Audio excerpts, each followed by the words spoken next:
पूरी supreme court की तौहीन हुई है। गवाई साहब का कोर्ट में हुआ है जिसने जूता फेंका, ये पूरे कोर्ट की तौहीन हुई है। मेरा सवाल ये है कि एक तो मैं रेस्पेक्टफुली डिसएग्री करता हूं गवाई साहब से, उन्होंने कहा मैं केस बुक नहीं करना है।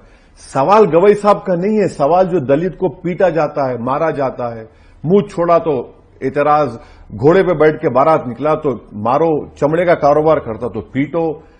सर एनसीआरबी का डेटा देखिए आप, 2023 का डेटा अभी आया, हर रोज 12 दलित महिलाओं का रेप होता है। उत्तर प्रदेश में सबसे ज्यादा दलित पे ऑफेंसेस हुआ है, 15,000 के करीब। और दिल्ली पुलिस जो केंद्र सरकार के तहत क्यों केस नहीं बुक कर रहे आप? पार्लियामेंट में 2 लड़के कूद गए थे और वो धुआं छोड़े, हमने यूएपीए लगा दिया उनपे। अब ये साहब 70 ईयर ओल्ड है।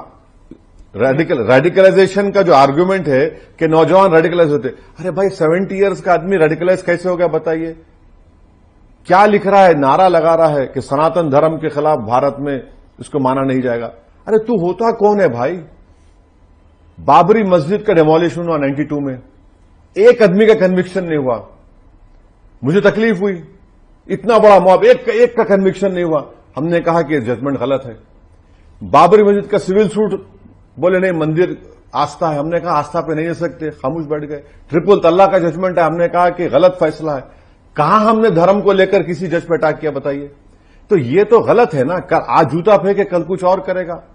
और जो रॉन्ग मैसेज जो सरकार समझ नहीं है, जो दलित लगता है केस बुक होना चाहिए। नहीं, जो रॉन्ग मैसेज पूरे देश में गया है कि भाई चीफ जस्टिस ऑफ इंडिया के कोर्ट में कोई जूता उठाकर फेंकता है और इस तरह का बकवास नारा लगाता है, और एक म्यूटेड रिस्पांस गवर्नमेंट से आ रहा है, बिल्कुल ठंडा रिस्पांस। प्रधानमंत्री तक ने अपोज किया सर। अरे क्या अपोज किया भाई? कितनी देर के बाद किया बोलिए? आप टाइम लाइन निकाल लीजिए, कितनी देर के बाद? अरे हाईएस्ट लेवल पे हाईएस्ट लेवल पे होता तो दिल्ली पुलिस क्या कर रही है बताइए आप? अच्छा, अगर उसका नाम किशोर नहीं होता, असद होता तो क्या करते अब तक? ये तो बहुत नहीं, ये फैक्ट है। नवीन साहब आप नहीं बोलना चाह रहे, मगर फैक्ट है। नहीं सर, ऐसा नहीं, बिल्कुल, अरे बिल्कुल फैक्ट है सर, बिल्कुल फैक्ट है, बिल्कुल फैक्ट है। ये कास्टिज्म है, ये कम्युनलिज्म है। इसमें क्या है बताइए? अरे अगर उसका नाम कोई और होता तो भाई पूरा उसका बाप दादा गांव कहां से आया, किधर से गया। तो ये जो मैसेजिंग जा रही है ना, बहुत गलत जा रही है सरकार के खिलाफ। हालांकि मैं इस बात से एग्री नहीं करता। नहीं, आप मत करिए। नहीं, लेकिन कि मतलब कोई और धर्म का होता तो मतलब उसका कंडेमनेशन तो ऐसा ही होता। क्या कंडेमनेशन रहा है बताइए? क्या कंडेमनेशन रहा है बताइए? आप सोशल मीडिया पे देखिए, उसको हीरो बना दिए, उसको।